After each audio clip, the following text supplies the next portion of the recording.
Hello, everybody. It's a pleasure to be here. It's lovely to be here in the morning.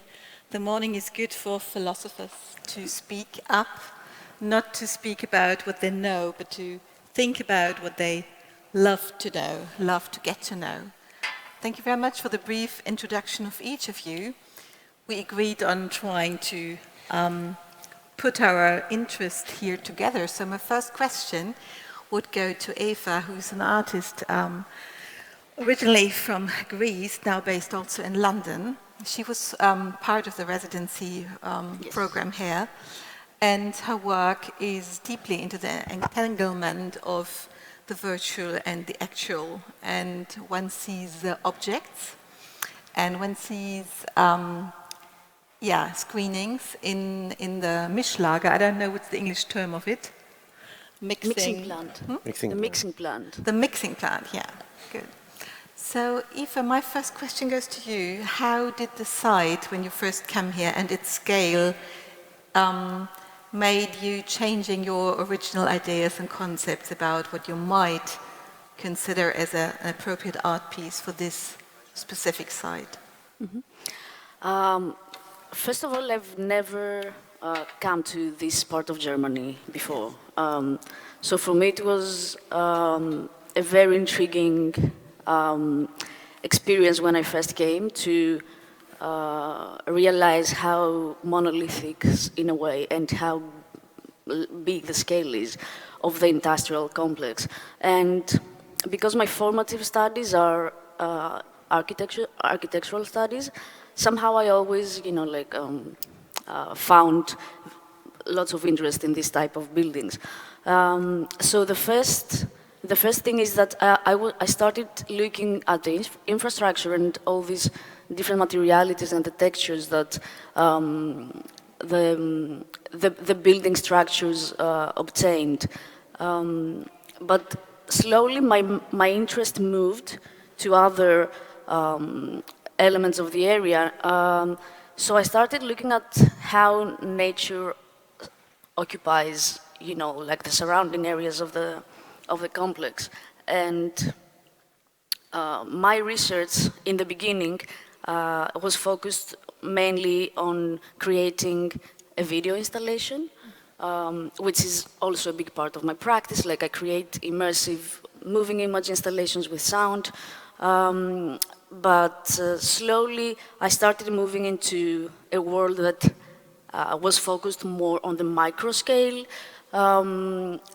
elements, and especially after I started researching on the history of the soil and the grounds of the area, and all the traces and the remnants that these grounds were carrying within them, and they started becoming visible through human-made processes, which could, at some points, of course, could be quite aggressive, with the digging and excavating and everything related to mining. But when I visited the Ruhr Museum as well, and I realized all the diversity of human and organic creatures that once were habitats of this area, I started changing and shifting my work towards an approach of, I would say, to the politics of care that are embedded into looking at things that are hidden or invisible.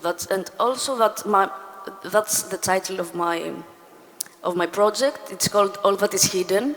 So yes, gradually I started creating these connections and entanglements in my work that connect basically the past, the history of the area, with the present, which is the condition that we are all experiencing now. And I started collecting elements from the natural habitat with a microscope. I started collecting like textures from not human and non-human entities. I started recording them, 3D scans, everything that can somehow represent the Stimmung, that's a German word, by the way, of the landscape. The mood. So after that, I started also, adding another layer of information, which is the digital, my kind of interpretation. I think the layer aspect is of the folio Yeah. principle that you see through these different layers is also very crucial for every on this panel. So thank you very much, Eva. Next to my right, there is Sabrina. Sabrina, warm welcome to you. Does that concept of layering relate to your work also when you approach this side and we're working with what we call Elektroschrott in German? Yeah, I mean, for sure when you visit this space, you feel that, I guess, the layer of time, like the different temporalities, and I think this was also a strong inspiration for this work for me, because I started being more interested recently about the idea, of trash, of detritus, like garbage, and what does it say about our way of living, and also how did we learn to throw away things, and all of these questions, philosophical, theoretical, historical questions about the idea of waste. And for this project, I was specifically interested in electronic waste, because mainly because I work with a lot of electronic objects, and I'm questioning this through my work while using them.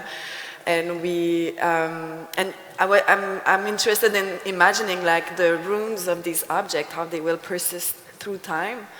And in some way, Zollverein has this quality that even on site you have these electronic objects that are on displayed as part of history.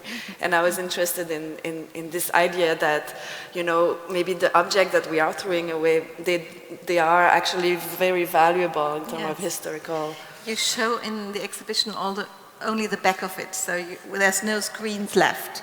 Exactly. But you see the back of it, you see all the little cables, all the inside of it. Yeah, you see all these little pieces that were meant to work together but have become totally dysfunctional now. Yes, definitely. Yeah. So that's, I think, a good transition to Ali on my left hand. Ali was born and trained in Iran and lives now in Toronto for 5 years and is very prolific in what he does. And as I learned recently, he goes into data trash. So Ali, might you give us some idea what is data trash and what are you making out of it? Sure. Not necessarily data trash, but digital waste. And it's a bit different from e-waste, the concept that we've started thinking about it since like 10 years ago, early 2000, that what happens to computers and all of the devices. But the term digital waste remains where we're all producing digital data, especially on social media and all of the websites, any images that you posted so many years ago on social media.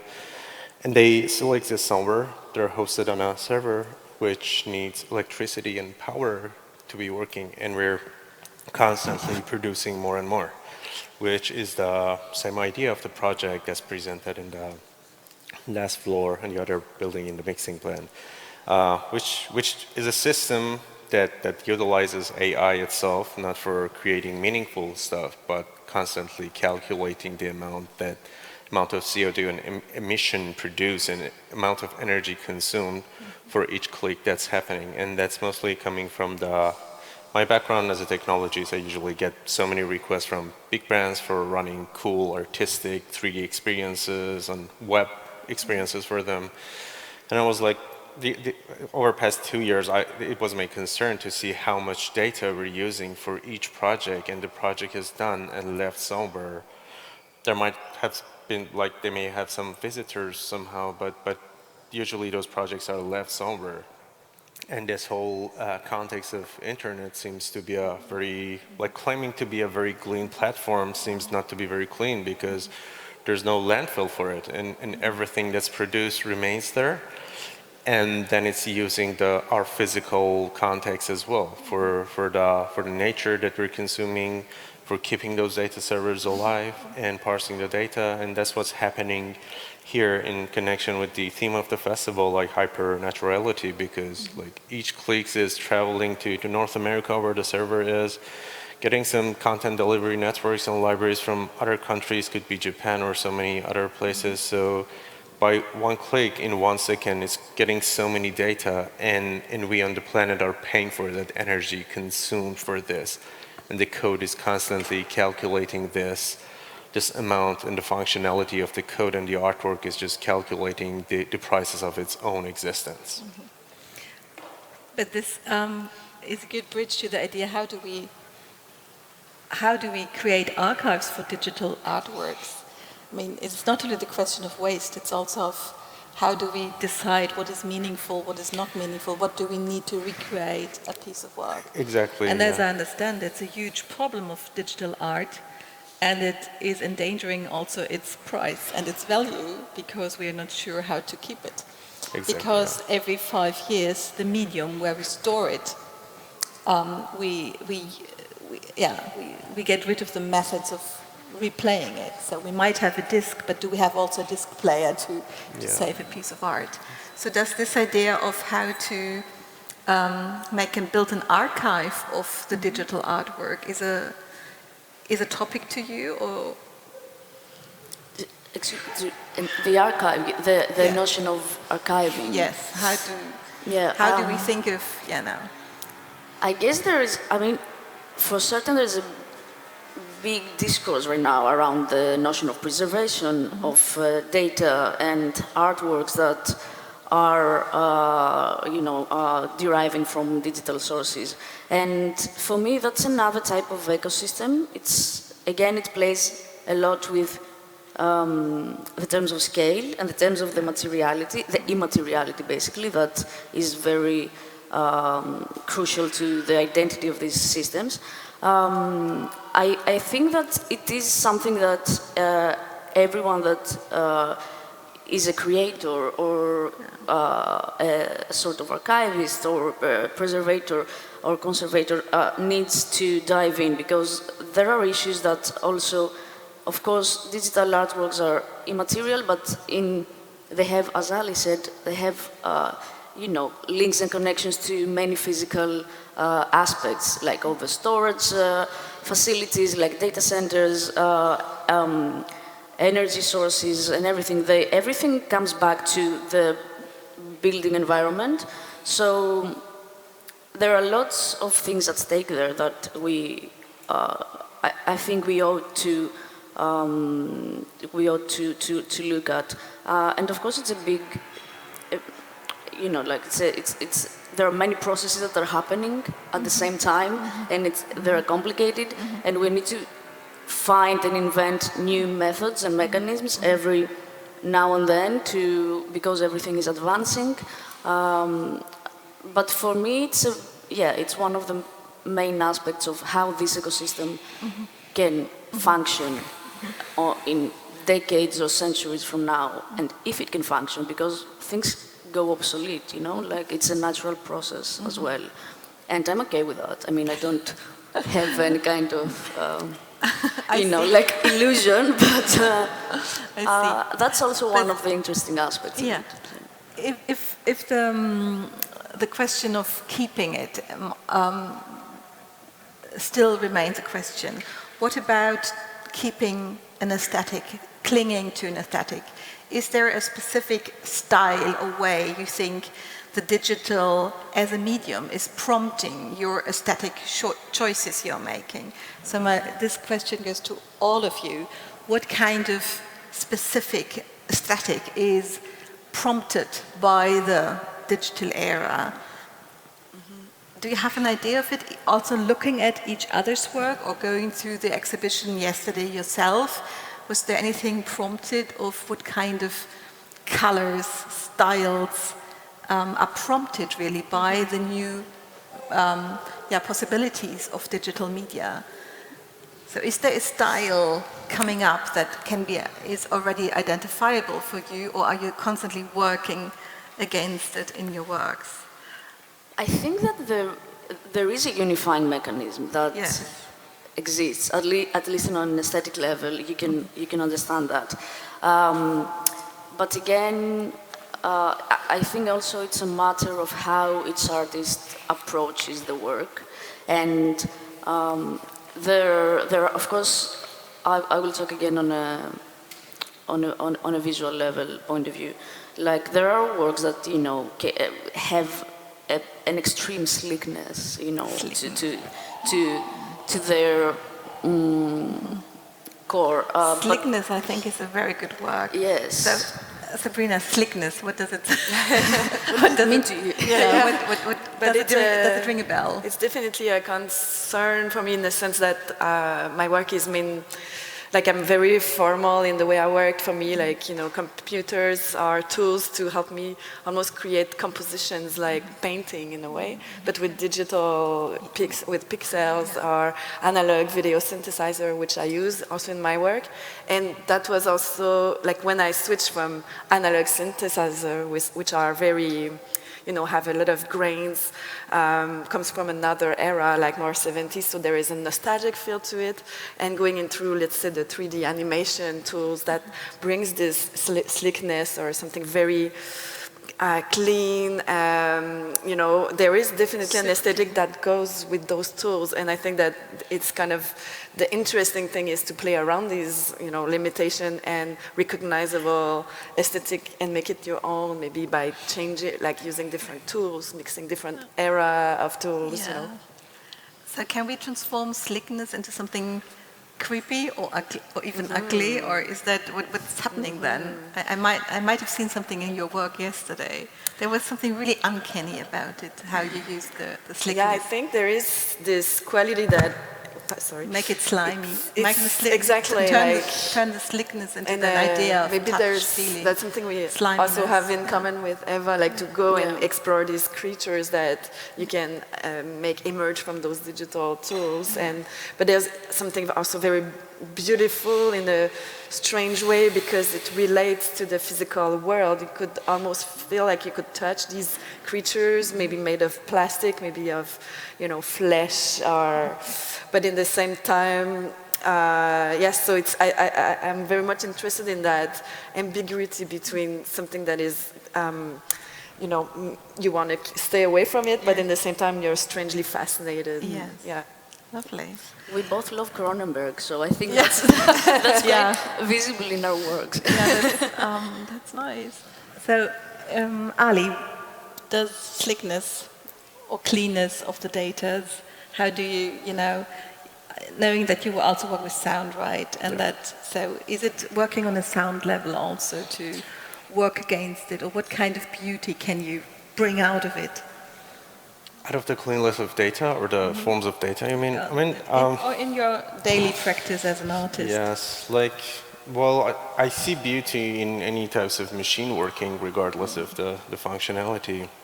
And codes and data are the same thing. That's the same thing that they have in common with nature, because I think the way that we invented technologies and how we evolved it is pretty much inspired by nature, like the aircraft that was inspired by the birds and everything. And the flow of the data and the codes, they seem to be very natural, but with exception that failure is the first thing that I want to see from the data or from the technology. Like once I'm running a patch or code, the first thing I'm expecting is to see the project to fail. While I don't have this expectation from nature, like this sublime mycelium networks that you see in shrooms and how they evolve, it is pretty much similar to the logic that we have for the data and codes, but with a very big difference that's a failure. So there's so many data, like we utilize data for having meaningful results, for making applications and studying what we're doing in bigger like industrial context, to study data and find the relations between the usage and the amount that we consume for the data. But yeah, the data, especially once we see recently in data visualization, there is a beauty in forms of data.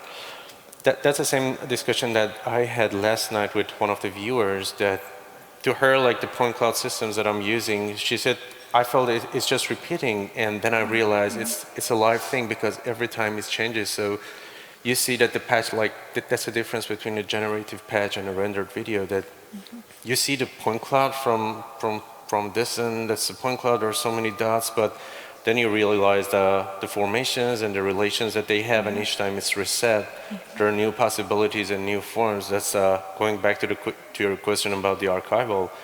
I'm saving all of the point clouds generated based on each interaction. Like yesterday, we had a very short time of presentation, around 30 minutes for my work, but we had like 1,500 interactions, and all of those are saved with the name that's generated in OpenAI's ChatGPT part of the work and archived as an image. So in general scope, all of those images and point clouds are beautiful. They have a, aesthetics between, a relation between all of them, but in the end, they are all trash, like garbage, because they're not produced in a meaningful way. Like they had a concept, but they're just random particle systems generated based on a word that's produced by the AI. And this archival happens, but you see the beauty in how this, poetic approaches form into those, particle systems. And would you regard beauty as a concept of surrogate sense, or making sense in a different way? Or has beauty become a surrogate? I guess it cannot even make sense if something's beautiful cannot make sense. Like any types of tree that you see, it's beautiful. It's all about this modularity and the formations and, the way that's presented. So the data presented in charts may not be beautiful, but connecting that to creating like one point for each type of data that we have in a data set could be presented as a beautiful thing, and that's what I'm using in my works. But isn't it also true that the concept of beauty is not related to 100% symmetry, that especially symmetry is to be seen as machinic and artificial and supernatural?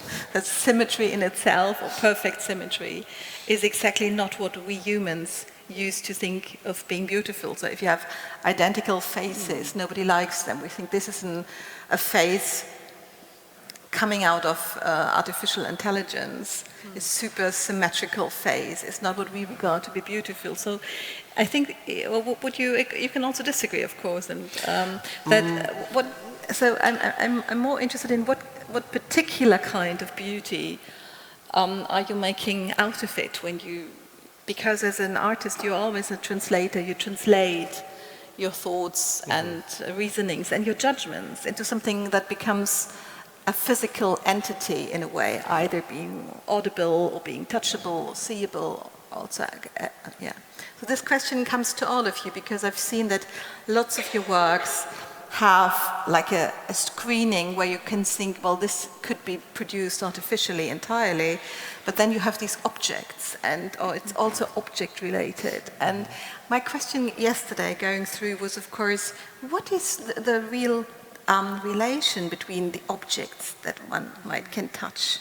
But we are not so sure. They look as spit outs, they look as saliva having become metallic in a way. They look like objects, as you said, they are uncanny. We don't really want to touch them. There's something about them where we think they might be. But for me, the answer to that is very straightforward in a sense that in the video I used 3D scans of objects, and some of them are in my installation, and even like I've scanned some electronics on display here at Zollverein and integrated, literally in the video. So it's for me that's a way to bring from the physical world and bring it into the virtual and reappropriate it, situate it in another time. And for this installation, I wanted to use also these objects as, in a way, it's a little bit like if we could imagine the future of these objects and to have them in the space, kind of bring them closer of our time now, and that the video would be more into the future. So I think that experience of the work with physical object is very important, and a lot of artists working in similar fields as I do, I think we are also maybe working always with that screen that we want to cross in, go live inside this screen. So there is this frustration not being able to touch what we're doing, like sculpting with light, and there's always this interface. So I think there is this kind of desire to bring this world into our material world. In a way. Yes. I was smiling because when I am at an exhibition or in a museum, I always, even though I know the material might be, something we all have touched, marble or steel or whatever. I always have the urge to touch things. I don't know why. Because I feel more connected to them in a way. And because basically I feel that our scale, because we're humans, of course, we understand things better when we place our bodies next to them, and even more when we feel them or touch them. Yeah. But for me, it's also a very important thing to have this constant dialogue in my work between materialities and different kinds of objects and textures, and all these, they form another type of narrative. They are all agents, different types of agents that they form a narrative, the narrative that I choose to present at that particular moment. And I agree a lot with what Sabrina said as well. Like, also, I mostly because I start working with digital tools, I follow a reverse process that I bring, the physical comes after the digital. Like, for me, I observe the physical, the natural landscapes, for example, through different scales, and then there are many levels of translation until you see the final outcome. So I take, like I collect elements, let's say, and then I am trying to reconfigure everything on the digital environment and bring it back to the physical one. So there is a certain abstraction, that happens through these processes. There are some certain gaps that are very crucial to the decisions that an artist has to take in order to form the final object. But personally, I'm not so keen to the term of beauty. I'm more keen to the term of honesty, how honest an artwork can be to your intentions, for example. It's nice that you give us the idea, the concept of gap, this gap that, I mean, it's true that the primary project here is virtual, and then transforming into it something analogous is in a way already an imposture. It is already a sign for hybris or whatsoever. And we are used to say, the digital world, that's just on screens happening and maybe immersive sound.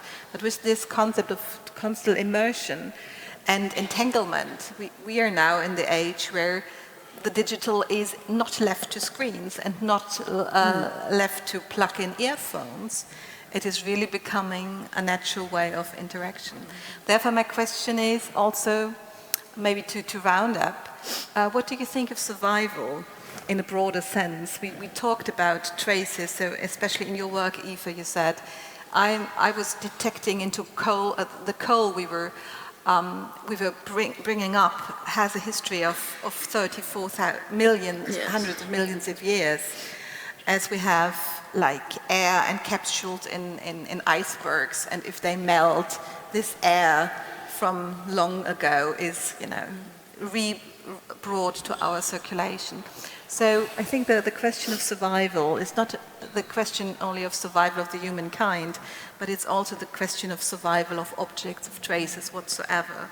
So my final question to everybody would be, do you think, or is art a means to question this question of survival when it comes to the idea that how fragile and how vulnerable everything is, not only organic forms, but that also the stability of non-organic forms. I think, if I may, this is something also very present in the work I'm showing now, and the question of those objects, what will survive of them, and how long, and maybe in a million years they'll still be there, and the humans won't be there, but maybe new forms of life could emerge from these objects. And I'm also interested in the idea that, when you throw away an object, it feels like it disappeared, but it doesn't. It's still happening somewhere, and it's still having an agency on the environment, on other, is still having a role finally in this reality. So it's never disappearing. So it's kind of a survival. This object becomes something else. So I think it's a lot about this idea of, I don't know if it's survival or Afterlife. Kind of, yeah, like what is happening to these objects that have disappeared of our conscience, and will we survive also this world that we are constructing and destructing? Abi Warburg had this beautiful term, or coined this term of, after Edward Taylor and others, to think of this afterlife of things that become a part of a different circle of reusage and constantly reused, and they carry, like traveling concept, they carry things from the past, but they are not readable entirely in the context of the past, but with this layering of all the times in between. So is it survival, afterlife, or is it nothingness? So what's your approach, Ali? Well, I think we're making the platform as humans, because we've been always doing it, like, and we usually come to think about it once it's late, like after we see the consequences of our actions, and then try to make sustainable platforms for it. I think, yeah, the technology, and technology meaning techne, coming from the Greek word, which was meant art and skill, is leading us towards having more sustainable platforms for making life longer. But again, as we mentioned, like, destruction is aligned with nature of humanity. Like, wherever we go, we start, destroying things unconsciously.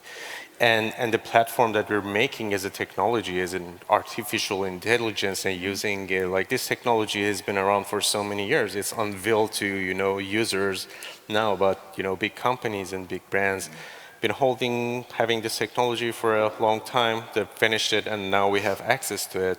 So guessing that what's the next thing, it's a bit, nonsense for me, because I know it's almost exists somewhere in some computers on the internet. We don't have access to it, but the answer is there.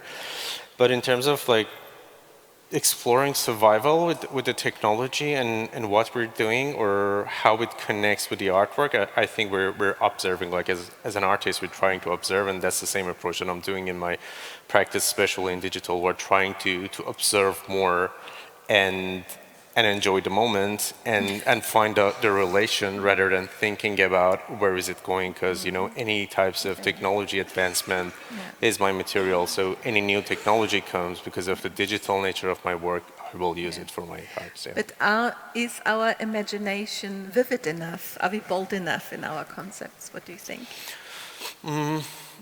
I'm not quite sure about that, because every day I'm surprised with technologies, like this NFT thunderstorm that we had, like all of these AI technologies popping up and showing and saying.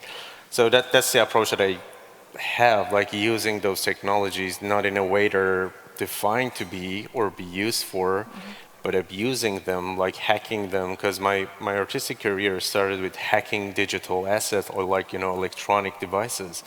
And what's interesting for me is how to take something out of those that are not meant to be. That's the same thing that's happening with some of the other artworks in the exhibition. And I know you are going to work with drones. Yes, pretty soon. Yeah, that's going to be Maybe you give the audience an idea of it, because it's exactly the same type of drones. Yes. That plays a crucial role in the yeah, it was supposed to be a secret, actually. Now. Yeah, because that's my next project. But because I told you, I can just share it. And yeah, I've been working a lot with EEG systems and EEG brainwave scanners, connecting them. I've been, like, talking with some neuroscientists, but in the end it didn't make sense, because I'm just using those data, and those data are limited. I don't want to have a meaningful relation between those data to find the different states of mind.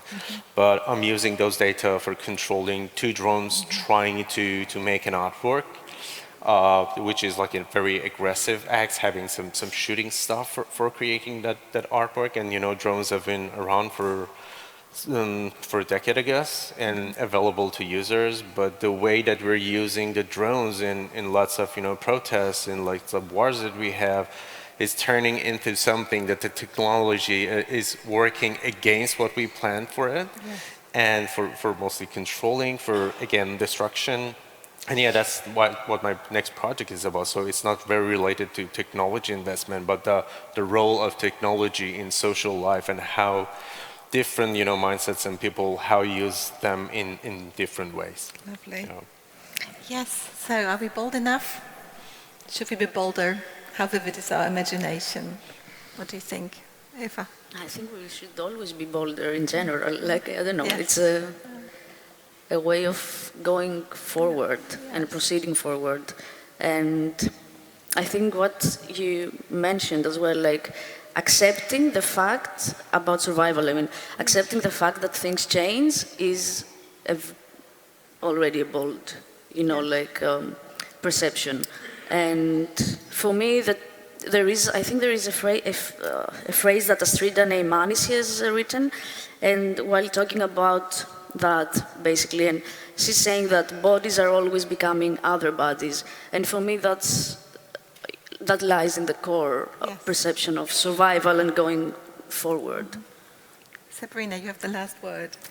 I thought this was such a great last word. I mean, being bold is a good question. I don't think about boldness like this, but I do think about, keep challenging ourselves, our perspective, take nothing for granted, and questioning is maybe a key word for me. Yeah. So all this panel closes with this famous saying of the French artist Picabia, our head is round to turn around its ideas. Unser Kopf ist rund, damit das Denken die Richtung wechseln kann. Thank you. Thank you very much. Thank you.